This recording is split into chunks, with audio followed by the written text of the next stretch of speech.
ಮೈಸೂರು ಕೊಡಗು ಲೋಕಸಭಾ ಕ್ಷೇತ್ರದ ಜೊತೆಗೆ ಚಾಮರಾಜನಗರ ಲೋಕಸಭಾ ಕ್ಷೇತ್ರದಲ್ಲೂ ಕೂಡ ಗೆಲುವಿನ ನಗೆಯನ್ನ ಬೀರ್ಲಿಕ್ಕೆ ಕಾಂಗ್ರೆಸ್ ಮಹತ್ವದ ಪ್ಲಾನ್ ಅನ್ನು ಮಾಡಿಕೊಂಡಿದೆ. ಬಿಜೆಪಿಯ ಮೈನಸ್ ಪಾಯಿಂಟ್ ಮೇಲೆ ನಾವು ಚುನಾವಣೆ ಮಾಡಲ್ಲ ಅಂತ ಹೇಳಿ ಸಿದ್ದರಾಮಯ್ಯನವರು ಹೇಳಿದ್ದಾರೆ.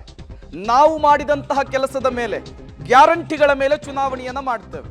ಮೈಸೂರು ಚಾಮರಾಜನಗರ ಕ್ಷೇತ್ರದಲ್ಲಿ ಗೆದ್ದೇ ಗೆಲ್ತೇವೆ, ಆ ರೀತಿಯ ವಾತಾವರಣವಿದೆ.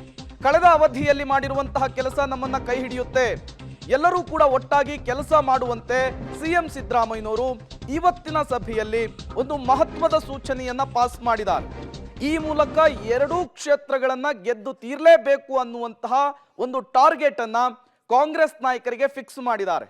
ಅದಕ್ಕೆ ಬೇಕಾದಂತಹ ಸಿದ್ಧತೆಗಳು, ಅದಕ್ಕೆ ಬೇಕಾದಂತಹ ರೂಟ್ ಮ್ಯಾಪ್ ಎಲ್ಲವನ್ನೂ ಕೂಡ ನೀವು ರೆಡಿ ಮಾಡ್ಕೊಳ್ಳಿ ಅನ್ನುವಂತಹ ಖಡಕ್ ಸೂಚನೆ ಪಾಸ್ ಆಗಿದೆ. ಬಿಜೆಪಿ ಮೈನಸ್ ಪಾಯಿಂಟ್ಸ್ ಮೇಲೆ ಚುನಾವಣೆ ಮಾಡಲ್ಲ. ಈಗ ಸಿಟ್ಟಿಂಗ್ MP ಇದ್ರು ಪ್ರತಾಪ್ ಸಿಂಹ, ಈಗ ಅವ್ರಿಗೆ ತಪ್ಪಿಸ್ಬಿಟ್ಟು ಪಾಪ ವಾಸ್ ವೆರಿ ಕಾನ್ಫಿಡೆಂಟ್ ಟಿಕೆಟ್ ಸಿಗ್ತದೆ ಅಂತ ತಪ್ಪಿಸ್ಬಿಟ್ಟು ಕೊಟ್ಟಿದ್ದಾರೆ. ಯದುವೀರ್ ನಮ್ಮ ಮೈಸೂರು ರಾಜಮನೆತನ ಕ್ಷೇತ್ರದವರಿಗೆ ಕೊಟ್ಟಿದ್ದಾರೆ. ಅದು BJPಯವ್ರ ತೀರ್ಮಾನ, ನಾವೇನು ಅದಕ್ಕೆ ಮಾಡೋಕ್ಕಾಗಲ್ಲ, ಕಾಮೆಂಟ್ ಮಾಡೋಕ್ಕೆ ಹೋಗಲ್ಲ.